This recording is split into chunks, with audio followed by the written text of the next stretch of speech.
కళ్యాణి గారు, ఇన్ని కళల్లో నిష్ణాతురాలు మీరు, అంటే నవరసాలు పండించగల కళ్యాణి గారు కేవలం సినిమాల్లో వ్యాంపు క్యారెక్టర్కే ఎందుకు పరిమితం అవ్వాల్సి వచ్చిందండి? అంటే మీరు ఎప్పుడే ఎవరినైనా అడిగారా, క్వశ్చన్ చేశారు డైరెక్టర్ గారిని? ఇప్పుడు ఒక మాట చెప్తానండి, సూర్యకాంతం గారు ఉన్నారు, మీకు ఇష్టం ఉన్నారు లేదా? అయ్యో, ఇష్టం కదా? అవును, ఇష్టం. మరి సూర్యకాంతం గారు గయ్యాలి కదా, ఎందుకు ఇష్టపడుతున్నారు? అంటే పెర్ఫార్మెన్స్, ఆవిడ పెర్ఫార్మెన్స్. మరి ఇప్పుడు కళ్యాణ్ కూడా అదే కదా, రైట్. సరిపోయిందా? మీకు వచ్చేసింది అనుకుంటా ఆన్సర్. సూర్యకాంతం గారంటే మీకు ఇష్టం, నిర్మలమ్మ గారంటే మీకు ఇష్టం, మన ఇంకెవరు అన్నపూర్ణ గారంటే ఇష్టం కదా. అవును. కళ్యాణి కూడా మీకు ఇష్టం అవుతుంది ఫ్యూచర్లో. ఆల్రెడీ ఇష్టం అయింది, ఇష్టం అవుతుంది. ఆల్రెడీ ఇష్టం కాదని ఎవరు చెప్పండి? నేను చేసే సీరియల్లో గయ్యాల క్యారెక్టర్స్, నేనే హీరోయిన్ అవ్వాలనుకుంటే 1-2 సినిమాలు తెలిపోతాను సార్ అప్పుడే. ఇప్పుడు కళ్యాణ్ ఒకప్పుడు ఒక సినిమాలో హీరోయిన్ అంటారు, ఈరోజు నన్ను వెళ్ళిపోను, నాకు ఒక పేజ్ ఉంది, అబ్బా బాబీ అనే 2 డైలాగులు నా లైఫ్లో నేను ఉన్నా లేకపోయినా ఒక సోషల్ మీడియా వాడుకోవడానికో దేనికో దానికి పనికొచ్చే విధంగానే ఉన్నాయి కదా.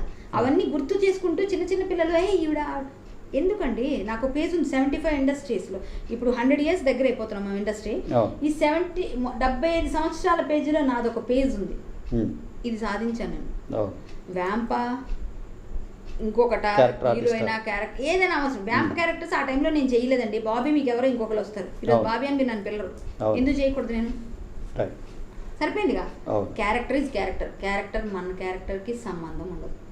క్యారెక్టరు మనం చేస్తుంది క్యారెక్టర్, మనకి రియల్ క్యారెక్టర్ ఏంటన్నది ఆయనకి తెలుసు, దగ్గర నుంచి చూసిన మన వాళ్ళకి తెలుసు.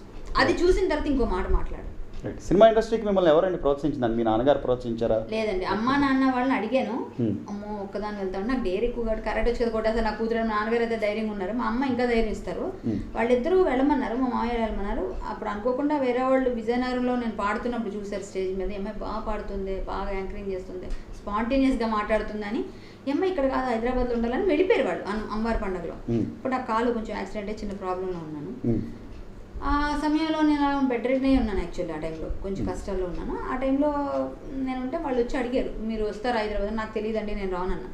శని త్రయోదశి రోజు వచ్చాడు ఒక ఆయన, వచ్చి ఒక అంకుల్ వచ్చారు, రమణ అంకుల్ అంటాము, ఆయన వచ్చారు. వాళ్ళ తల చుట్టాలు అక్కడ ఉంటారు, వాళ్ళ ఇంటి దగ్గర అప్పుడు చూసి క్యారెక్టర్ కోసం నేను రికమెండ్ చేశానమ్మా, నువ్వు వస్తావా తీసుకెళ్తాం అంటే, అమ్మో నాకు భయం అండి అంటే, మా మామయ్య మా అత్త మా అమ్మ అందరూ అన్నారు, సరే ఎవరికి రాదు మీరు అన్నట్టు, ఎవరికి అవకాశం రాదు, వచ్చింది నీకు ఎందుకో ఒకసారి ట్రై చేయి, వెళ్ళు ఒకసారి, వెళ్ళిన తర్వాత బాగుంటే హ్యాపీగా నువ్వు ఫ్లరిష్ అయితే మంచిదే కదా అన్నారు. ఆ రోజు అనుకోకుండా మరి ఇంకెంతమంది చెప్తారు కదా, సరే వెళ్దాం, మనకు ఎలాగో అక్కడికి వెళ్ళినా సరే లేదనుకో వచ్చేద్దాం, మన మన మన ప్రొఫెషన్ మనకు ఉంది ఎలాగో. నేను ఆర్కెస్ట్రా పాటలు పాడతాను, అప్పుడు కరాటే టీచర్, నేను గురుకుల పాఠశాల 100 మంది అమ్మాయిలకి కరాటే క్లాసెస్ చెప్తున్నాను, కరాటే టీచర్గా పనిచేస్తాను. రోజు వెళ్ళొచ్చారు 2 స్కూల్స్లో చెప్పేదాన్ని. అది నాకు నెలకు అప్పుడు 7-8 వేలు సంపాదించుకునేదాన్ని. అప్పుడు అది ఎక్కువ, ఎందుకంటే మనిషికి 200 తీసుకుంటే బాగా వచ్చేది నాకు డబ్బులు. అంటే కొంతమందికి ఇచ్చేగా, కొంత వాళ్ళకు ఉంటాయి కదా. ఇవన్నీ 2 స్కూల్స్ బాగా సంపాదించుకుంటున్నా, మంచి అమౌంట్ వస్తుంది. ఇంకెందుకు ఈవినింగ్స్లో ఆర్కెస్ట్రా పాటలు పాడేదాన్ని, దానికి డబ్బులు వచ్చేవి. ఇంకా హరికథలు చెప్తుండేదాన్ని, శ్రీరామం వస్తే 9 రోజులు ఖాళీ ఉండేది కాదు. ఈ టైంలో నాకు బాగానే డబ్బులు వస్తున్నప్పుడు సరే ఇది లేకపోతే మనం హ్యాపీగానే వచ్చేద్దాం బ్యాక్కి అనుకుని ఆ రోజు వెళ్ళాను. వెళ్ళిన తర్వాత అక్కడ పెద్ద ఇన్సిడెంట్ జరిగింది. ఒక ఆయన నన్ను చూసి, అమ్మాయి చాలా టాలెంటెడ్, నువ్వు ఒక 1 year బాండ్రే అన్నాడు. ఈయన తీసుకెళ్ళి అప్పచెప్పాడు ఒక ఆయనకి. అప్పచెప్పి ఈ అమ్మాయి బాగా అంటే ఆయన ఒక పొజిషన్లో ఉన్నాడు. ఆయన చూస్తే సార్ అని మనం అనుకుంటాం. పేర్లు నేను ఎప్పుడు చెప్పలేదు, ఇప్పటిదాకా అయింది నేను చెప్పను, ఆయన ఉన్నాడు ఇప్పటికి కూడా చెప్పను నేను. అయితే ఆయన చూసి నువ్వు 1 year బాండ్ రాయి అన్నాడు. ఎందుకండి అన్నాను. అంటే బాండ్ రాస్తే మేము సినిమాల్లో వాటిలో నీకు పెట్టిస్తాము, నీకు శాలరీ లాగా ఇస్తాము అని అన్నాను. నాకు ఎందుకు కొంచెం ఎక్కడో కొట్టింది, నచ్చలేదు నాకు చెప్పదు, నేను మొహమ్మే చెప్పేస్తాను. సరే నేను రాయనండి, నాకు ఇష్టం లేదు అన్నాను అని మా ఇంట్లో వాళ్ళకి ఫోన్ చేస్తాను. అప్పుడు మామూలు టెలిఫోనే కదా, ఇంటికి ఫోన్ చేసి ల్యాండ్లైన్ చేసి చెప్తే బాండ్లు గిన్నె రాయకు ఎక్కడ అప్పటికే కొంచెం తెలియని చేస్తా ఇరుక్కుంటామేమో అని వద్దన్నారు. సరే అని రాయనండి నేను బాండ్ అన్నా. వెళ్ళిపోండి ఇంట్లోంచి అన్నారు.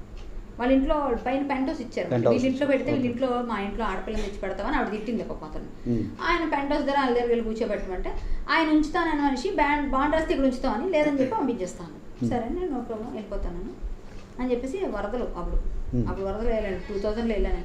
ఇంకా బయలుదేరి వెనక్కి వెళ్ళి 600 రూపాయలు రూమ్ రెంట్ తీసుకొని మా చుట్టాలు వాళ్ళ ఇంటికి వెళ్ళి వాళ్ళ ఇంటి దగ్గరలో ఒక చిన్న రూమ్ తీసుకొని అక్కడి నుంచి నా ప్రయాణం స్టార్ట్ చేసి రోజు స్టూడియోకి వెళ్ళడం, ఫొటోస్ ఇవ్వాలి. అప్పుడు ఫొటోస్ ఇస్తే ఫోటో వెనకాల అప్పుడు ఫొటోస్ అన్న ఫోటో స్టూడియో ఒకటి ఉంటే అక్కడ తీయించుకొని ఆ 4-5 ఫోటోలు పెద్ద సూపర్గా. నేను ఎప్పుడు ఆల్బమ్ కూడా చేయించుకోలేదు ఇప్పటిదాకా. నేను చెప్తే విన్నాము ఇప్పుడు అందరూ ఆల్బమ్స్ చేయించుకుంటాను. నేను ఇంతవరకు నాకు ఆల్బమ్ లేదు. 4 ఫోటోలు దిగా అరుణ ఫోటో స్టూడియోలో. అంటే భగవంతుడు నాకు ఇక్కడ రాసి పెట్టాడు కాబట్టి ఫోటోలు చూసి ఇచ్చారు. మనం డైలాగ్ చెప్పగలం కాబట్టి వచ్చాయి. రాసి పెట్టి లేకపోతే ఫోటోలు ఆల్బమ్ చేయాల్సిన పరిస్థితి వచ్చేదేమో. నాకు ఆ అవకాశం రాకుండా 4-5 అరుణ ఫోటో స్టూడియోలు దిగాను. ఆ ఫోటోలు పట్టుకొని రాసేసి మా ఇంటి నెంబర్ ఇచ్చేసి, లేకపోతే అక్కడ ఎవరో పక్కన పీపీ నెంబర్ తీసుకొని వాళ్ళ నెంబర్ ఇచ్చి అద్దుకున్నాను పక్కన. అలా కొంచెం కొన్ని రోజులు నాకు వెంటనే క్యారెక్టర్స్ వచ్చాయి. నాకు బాగానే పేరు వచ్చింది. దాంతో తొందరగా 2-3 ఇయర్స్లోనే కరాటే కళ్యాణ్ పాపులర్ అయిపోయింది. ఆ విధంగా పాపులర్ 2003కే నేను కరాటే కళ్యాణ్గా నాకు ఎవరు పెట్టారు కూడా తెలియదండి ఇండస్ట్రీలో పేరు. ఎందుకంటే ఒక అమ్మాయి ఎప్పుడో కళ్యాణి అని సీరియల్ ఒక అమ్మాయి ఉండేది, కళ్యాణి అని ఒక హీరోయిన్. అలాగే ఇంకొక కళ్యాణి తర్వాత వచ్చారు, ముందు లేరు, సూర్యకిరణ్ గారు, ఆవిడ కూడా ఉన్నారు. అప్పుడు 2-3 కళ్యాణ్ చేసి ఈ కరాటే ఫీల్డ్ ఉంది కదా కరాటే కళ్యాణ్ అన్నాడు ఆయన. ఏదో ఎవరు మేనేజర్ అతను ఇప్పుడు లేడు, మేబీ ఆయన అనుకుంటా గోవింద పెట్టారు. అది అలా ఫిక్స్ అయిపోయింది. నేను పెట్టుకోలేదు, నాకు తెలియదు కూడా, ఎవరో పిలిచారు నన్ను. అలా వెళ్ళిపోయింది. అది ఎలా వెళ్ళిపోయింది కూడా తెలియదు, నా పేరు అది అయిపోయింది. ఇలాంటి ఇంట్రెస్టింగ్ వీడియోస్ కోసం తప్పకుండా మా ఛానల్ని సబ్స్క్రైబ్ చేయండి.